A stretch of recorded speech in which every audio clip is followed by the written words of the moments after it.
Story recapped here. Today, I'm going to explain a drama, horror, and music film called Nocturne. Spoilers ahead, watch out and take care.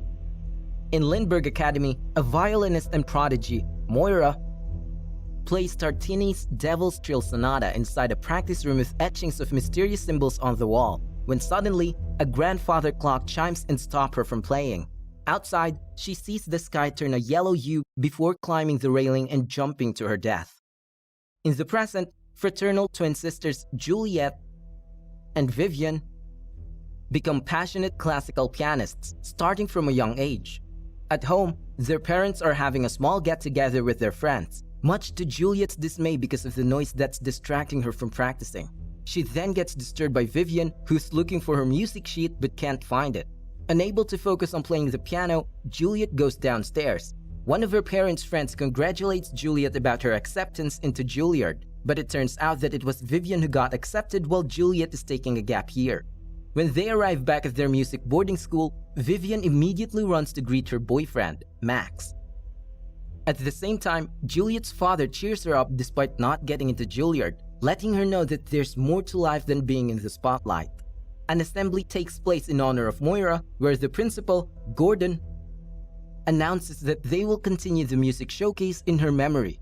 Moira was their soloist, and with her gone, they've decided to hold auditions for the concerto, much to Vivian's delight. The sisters hang out with Max and their other friend, Alexis, who gossips about Moira, or as he calls her, Mad Moira. He says that she used to be very odd, detailing the strange symbols she carved on the walls of the room she was in before jumping from the third floor. He also mentions that Moira was ambidextrous. However, Juliet thinks she's a brilliant student, and she feels a bit weird that they're continuing the competition despite her death. Meanwhile, Vivian believes it's only fair, noting how someone else should get the opportunity to play, especially after Alexis dishes out that there might be Juilliard scouts in the audience. The two sisters talk while getting something from their cubby, and Vivian confronts Juliet about her piece, telling her that she should switch songs if she wants to. But Juliet says her assigned teacher, Roger, a musician with vocal dystonia, won't let her change last minute. Still, Vivian tells her to have the courage to do something she likes. Then, in the middle of their conversation, Juliet sees how Vivian declines a call from an unknown number. As Vivian leaves, the man tasked to clean out Moira's cubby drops her music theory book, which Juliet notices. It's a black binder with a drawing of a sun on its cover, and although she calls out to the man, she ends up keeping it instead. During Juliet's practice session with Roger, she mentions changing her piece for the concerto auditions from Mozart to Saint-Saëns 2, the same piece that Vivian will be playing. However, Roger doesn't support her decision and tells her to stick with her current piece. As she leaves, she sees Vivian in another room and watches in envy as she's being tutored by Dr. Kask, the best teacher in their school. Then, once they finish, Juliet quickly jots down her piece for the concerto and submits it to Dr. Kask. In the practice room, Juliet tirelessly tries to perfect Saint-Saëns until late at night. Then, when she leaves, she suddenly hears the Devil's Trill Sonata being played inside one of the rooms. Intrigued, she followed the sound, but the music stops once she finds herself inside the same room where Moira killed herself, seeing a symbol of the sun carved into the wall behind a curtain, the same symbol on Moira's notebook. As she opens the notebook, she reads a short poem on its front page, alluding to a Faustian bargain. She then sits down at the piano and plays the piece on the notebook, only to be surprised by Dr. Kask telling her that the piece is Tartini's Devil's Trill. As Dr. Kask leaves, Juliet continues scanning the notebook and finds different drawings depicting the steps she must take to achieve her dream, but the page containing the final step is torn off. The following day, Vivian loudly knocks on Juliet's door, telling her that they will be late for the audition.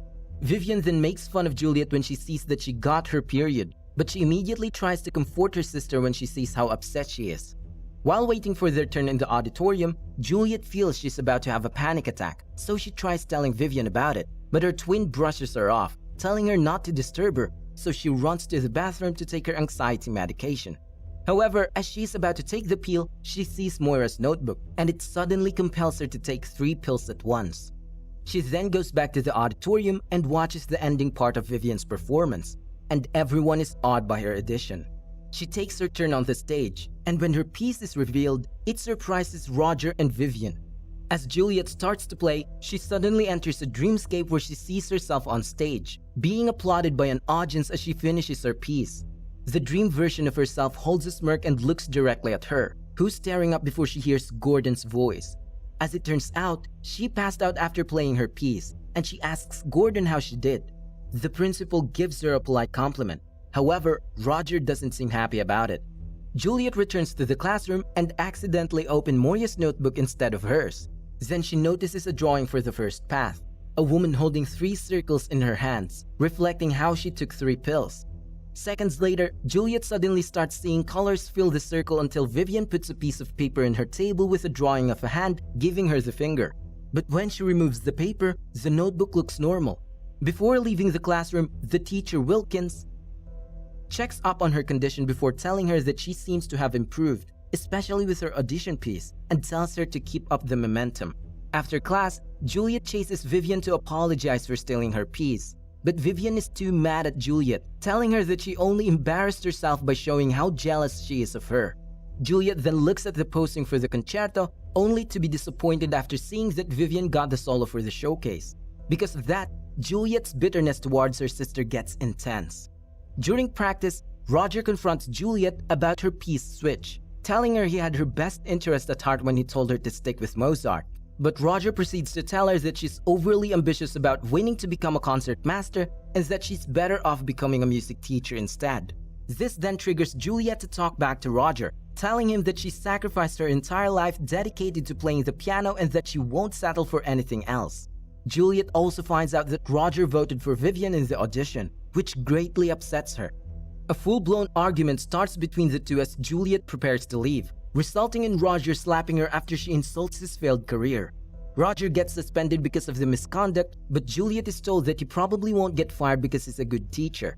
But for the time being, Principal Gordon assigns her to an interim tutor. However, Juliet specifically asks for Dr. Kask.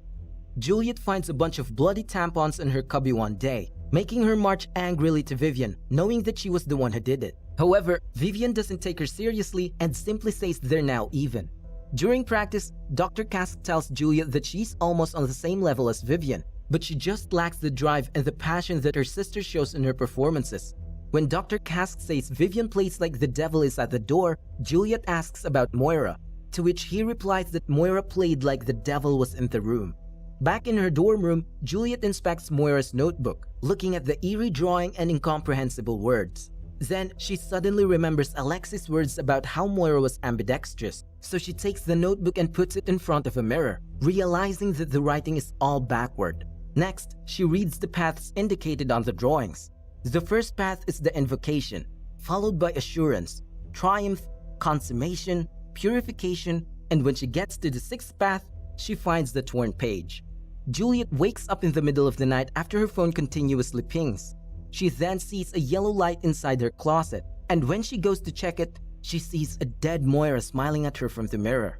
However, it's simply a nightmare, and Juliet wakes up to check her messages, seeing that Max is inviting her to a college party. Despite her reluctance to go because of her fight with Vivian and their curfew, Juliet still follows Max, who gives her some drugs. A little while later, the drugs start to take effect, so she goes somewhere quieter to get some air. She then finds Vivian talking on the phone, having a conversation with someone that indicates she's cheating on Max. However, Vivian tells the other person on the phone that their relationship is over, and once she leaves, she doesn't notice that Juliet is there. Max finds Juliet inside the cave while looking for Vivian but helps Juliet when she throws up. The two start to bond, talking about their passions, and Juliet shares that she's always been the one who wanted to play the piano. However, Vivian surpassed her. She also tells Max about how she kept Moira's theory notebook and that it somehow makes her feel more confident as if it's talking to her. Juliet then flirts with Max, telling him that she'd like to be kissed. Unfortunately, Vivian overhears their conversation and the sisters start to fight, pushing each other. Upset, Juliet runs away, but when she gets to the end of the cave, she sees a bright yellow sun outside, making her trip in surprise. It stops her from running ahead, realizing that they're on the cliff's edge and that Vivian has fallen from it. Juliet sees Max pass by and she stops him from running and going over the edge. Then, Max finds Vivian below, injured and unable to move, so he calls 911. The next morning, Juliet wakes up on her desk, not remembering how she got there. But what's even weirder is that she has multiple sheets of music papers scribbled with Vivian's name. She then sees Moira's notebook turn to the triumph page and finds the similarity of the drawings to Vivian's appearance when she fell. After that, she flips back to the second path, Assurance, and she looks at the drawing again, finding the similarity between the Devil's Hand and Roger's.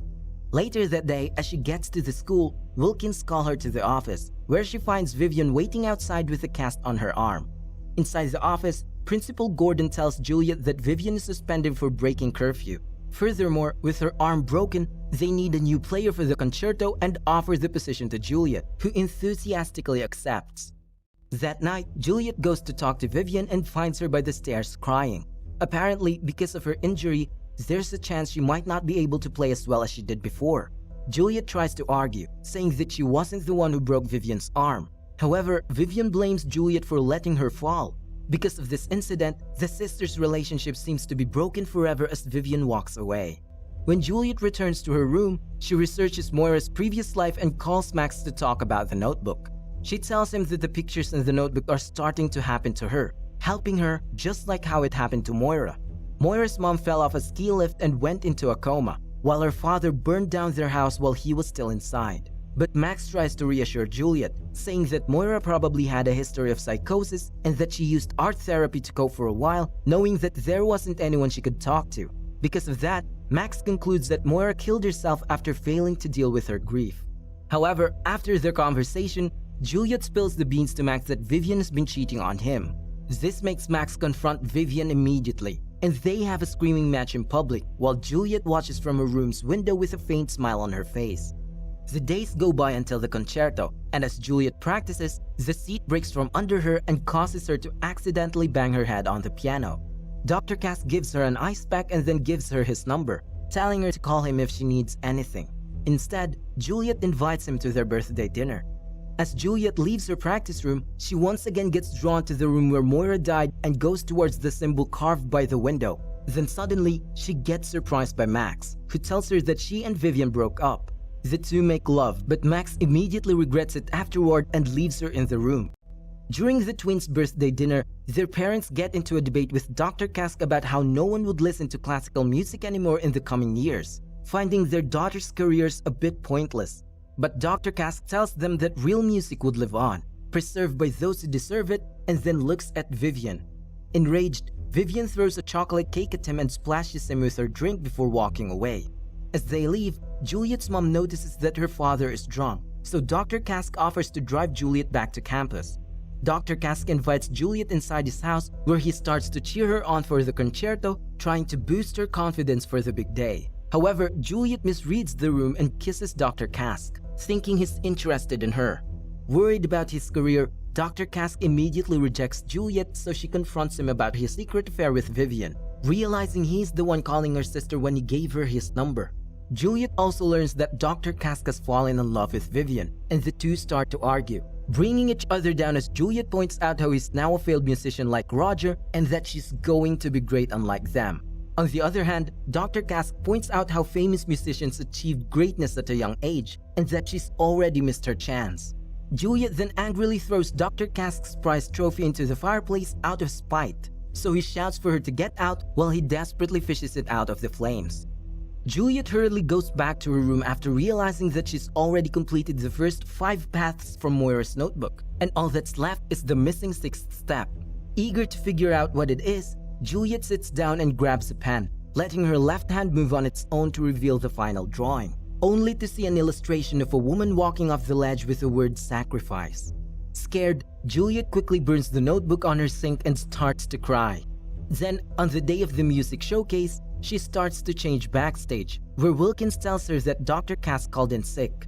Vivian visits Juliet, confronting her sister about her hatred towards her and wondering if it's because she was better. But Juliet believes she will surpass Vivian now that she's injured and that Juilliard scouts will be watching her on stage. However, Vivian tells her that Juilliard doesn't need to send out scouts, so there's no way she'd get in.